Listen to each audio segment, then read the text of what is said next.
Hey there everyone, Afrodo Reviews here. Bringing you books to decide, are they worth... She doesn't even let me finish.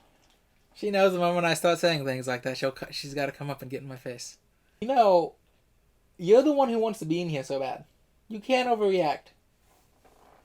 But anyways, bringing you books to decide, are they worth reading over second breakfast? Or do they deserve the fiery pits of Mount Doom?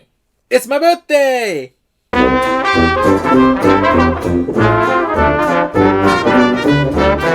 Oh, well, it's my YouTube birthday. Anyone who's watched the channel knows that my real birthday is somewhere in July. But this marks the first year I've been on YouTube. I have been at this for 1 full year now. And, man, what is the time? But anyways, it has been a great journey. And I just really enjoy the fact that I'm still here after a year. I was actually afraid I'd lose interest in this channel 3 months in and just abandon it forever. Another monument to my failures. But that didn't happen. So, but I've had such a great time doing this. But I thought I'd celebrate my birthday with the birthday tag. So, those of you, everyone I'm talking to probably knows what that is. So I'm not going to explain the birthday tag. And I'm just going to get straight into it. So let's get started. Question 1. How many years on Booktube am I celebrating? Well, obviously, I'm celebrating my first year on YouTube. It's a strange thing. It just feels strange to say that still. Both because it's already been a year and because I'm still here. It feels great.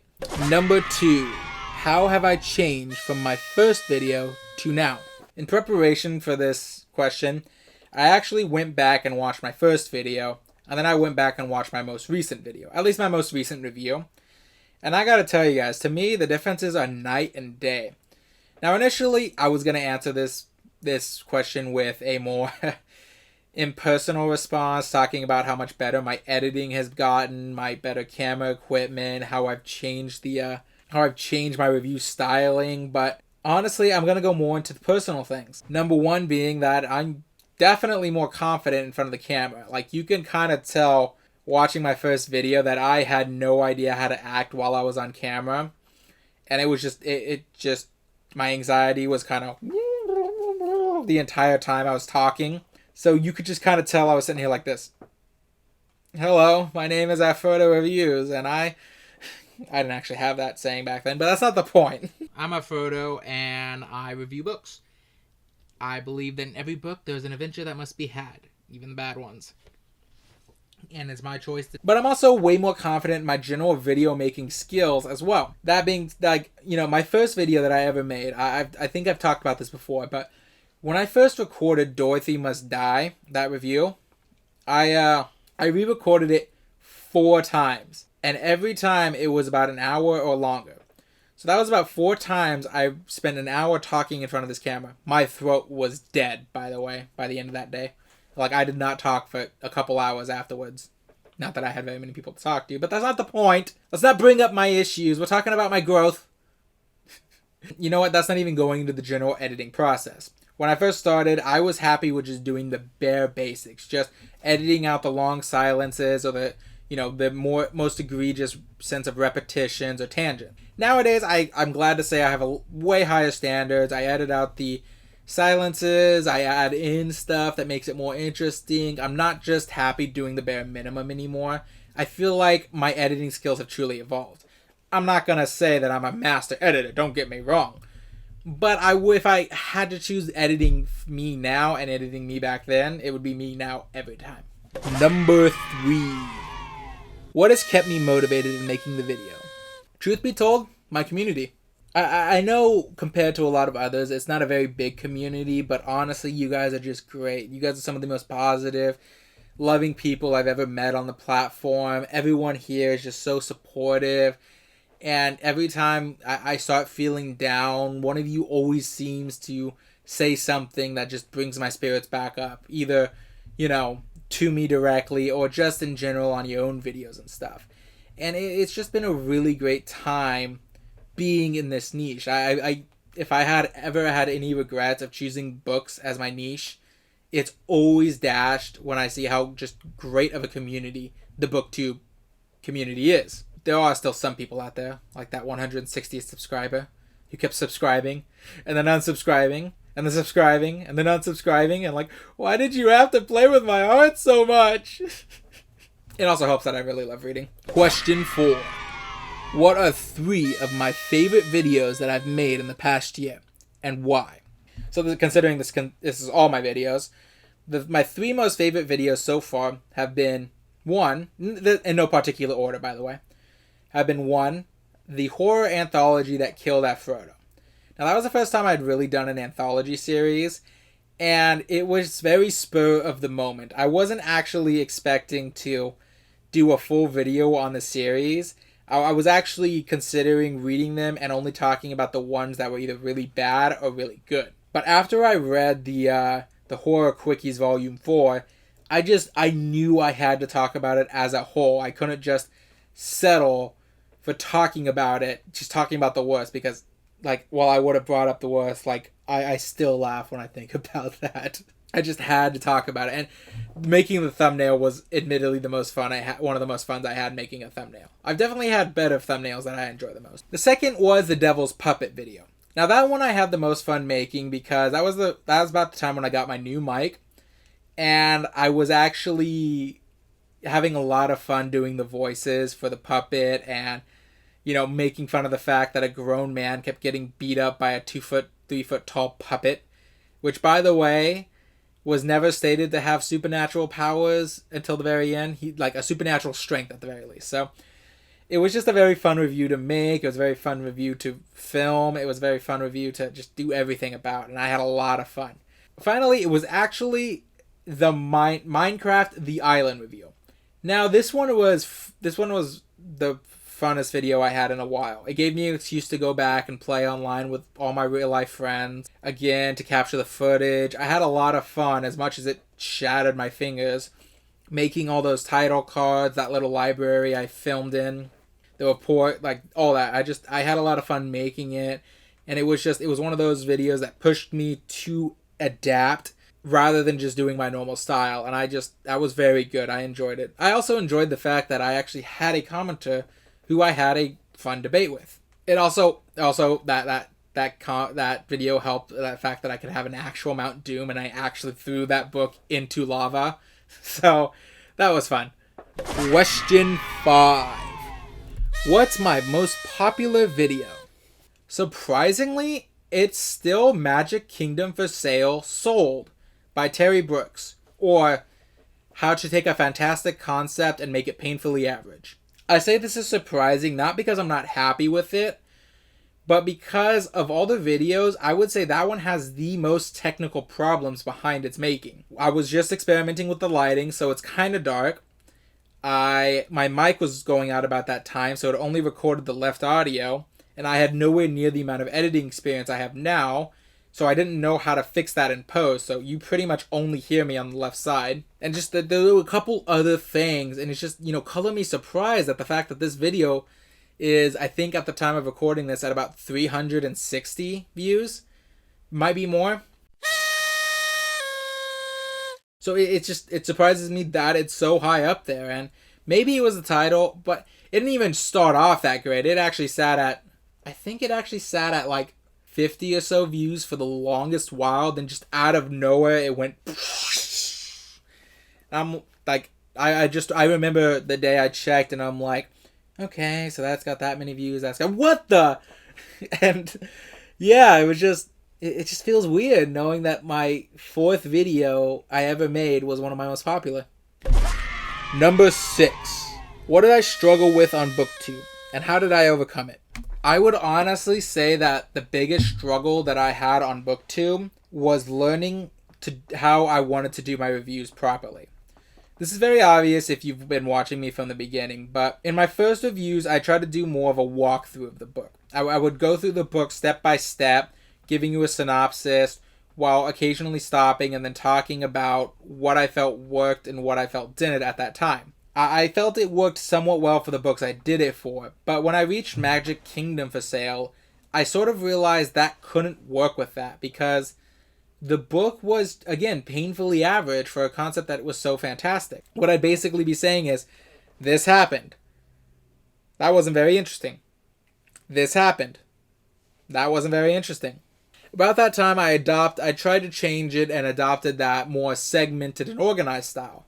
And while I was happy with that, it felt a little too restrictive for me. I felt like I had to force myself to say good things. Then I had to force myself to say nitpicks and gushes. And it just got to a point where I just had to say, okay, I need to try to find a new style. Which eventually led me to this one, which is somewhat of a blend between the old and the new. More the newer one had been than the older one. My current style is the one that I'm perfectly happy with. I genuinely enjoy it, and I don't have much else to say about it. But I would say that was my biggest hurdle. It was that specific, just figuring out my style and how I wanted to do book reviews. Now, if you want other things, it is sometimes hard not to get disheartened when I put up a video that I was really excited about, that I was proud I was making, and just watching it promptly. There's been a couple videos like that. They're still sitting at like 30, even though I have other videos that have shot to 100 by then. But, it happens. It's also hard not to get slightly disheartened when that subscriber count stays at one number for longer than a week. Because you start thinking, oh, well, is my growth over? Did I hit my peak and I'm done? I have anxiety, so, that's what I think. It's not what you should think, but it's what I think. But honestly, I still enjoy every video I've put out there. And that's all you need to do. You need to enjoy your own content. And that is something you gotta learn to do. And that makes me happy. Question 7. How have I had to deal with negative feedback or comments? How did I handle it? Or how do I handle it? Well, I actually haven't had to deal with any. I would say the most negative comment I've ever received is probably on my Minecraft The Island review. And I wouldn't even really classify that as negative per se. It was just a fan of the book defending why they enjoyed the book so much. And I was actually very happy to hear their side. We all have different tastes, and it's through those tastes that we decide what is good for us. While I personally didn't enjoy Minecraft The Island, I am very glad that they did. We even had a small debate in the book, in the comments, talking about the book. And I would like to think we both walked away with a new perspective on the book itself. Yeah, otherwise the Booktube community is just a very positive and wholesome community, and I love you guys for that. I really do. Question 8. Choose one moment from the last year on Booktube that I would love to relive. If I had to choose anything, I would choose to relive that moment I got 100 subscribers. That's because it was just one of those moments that it just struck me and it's like, wow, I've made it to 100. It was one of those where it just kind of like hit me. It felt like I'd made it, at least as a booktuber. And it was so great, and I was just so ecstatic about that. I admittedly tried to do a giveaway way too soon, so there was that painful thing. But that's not the point. But yeah, that would be the moment I would relive just because of the greatness. I still get excited for every new subscriber. Like, I'm at 161, and if that goes to... Oh, no. I'm at 165, and if that goes to 166, I will be just as excited about that subscriber as I was from when I went from 1 to 2. That's honestly what I gotta say. That would be the moment I would relive. Question number 9. What is the best book that I've read in the past year? The best book, without a doubt, was The Land by Mildred D. Taylor. However, that's probably not a fair answer. See, I already knew The Land was going to be a good book when I went back to it. It was merely seeing if it held up to a more adult reading, and learning that not only did it hold up, it got better because I understood a lot more of the mature themes throughout it. I'm a lot more aware of the racism and stuff from there. So, that would win without a doubt. But if you'd rather hear about a book that I didn't know would be good, a book I had read for the first time last year for this channel, I would have to say, as per my best books of 2022, it would be Firestarter by Stephen King. If you want to hear me gush about it, if you want to hear me talk about every reason I loved it, either check out the review, though fair warning, it is one of the older ones, or check out my best books of 2022. Where do I see my channel in 1 year's time? Honestly, I don't know. I would love to reach monetization. 1,000 subscribers, 4,000 watch hours. In fact, I would love to reach Crimson Rogue levels. 6-digit subscriber count. That would be amazing. Realistically, I would see my channel maybe doubling subscriber count by next year, and I would be perfectly happy with that. That would be great too. But apart from that, yeah, I'm honestly not sure where I'm going to see my channel next year. I don't think that far ahead. I just go with the flow. At least when my anxiety lets me. Question 11. What piece of advice would I give someone thinking of starting YouTube?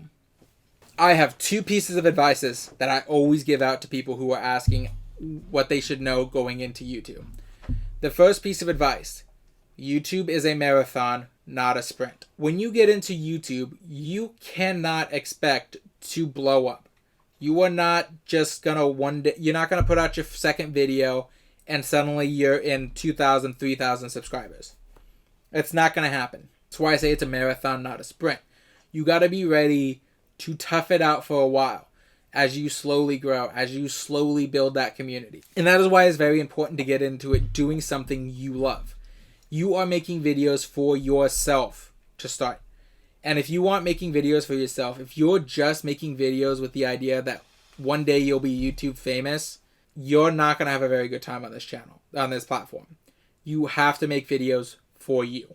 And you have to be willing to understand that you will not blow up. It's very rare. Okay, that's unfair. You can blow up, but it will be very unlikely. Also, don't do any of that back scratching stuff that is promoted a lot. I'm not sure I can say it without YouTube hitting me with the demonetization, because it is very against the terms of service, by the way. But you guys know what I mean. It's like, I'll scratch your back, you scratch mine. Don't do that. It will destroy your channel in the long run. Alright? I know it's great, but it's only false inflation. It will just make your channel look big, but it won't actually be big. It'll be like a balloon. Eventually, there's going to be a needle, and it's going to pop. The second would be, just know, you are going to get more confident and more proficient in what you're doing as you go. Your first videos don't need to be perfect. They don't need to be Markiplier quality levels of good. You are going to be tense on camera if you're not used to it. You aren't going to be the best editor if you're not used to it. You just have to understand that those videos are the best you can do at that point, but your best will go up as you go. You can't get caught up in trying to be perfect. You will get more confident the longer you go. It will get easier to talk to the camera, and it will get easier to edit your own videos. Unless you hire an editor, I guess, but I don't have the money to do that, so. But yeah, those are the 2 main pieces of advice I can offer. Technically that's 4, but I'm going to count that 2 too. Got it? Don't comment. Those are the 2 main pieces of advice I can offer when it comes to making YouTube videos. But apart from that, that's all I got to say. This was my YouTube birthday tag, and man, 1 year on YouTube, that still feels wild. Anyways, it's been great, guys. I'll see you later.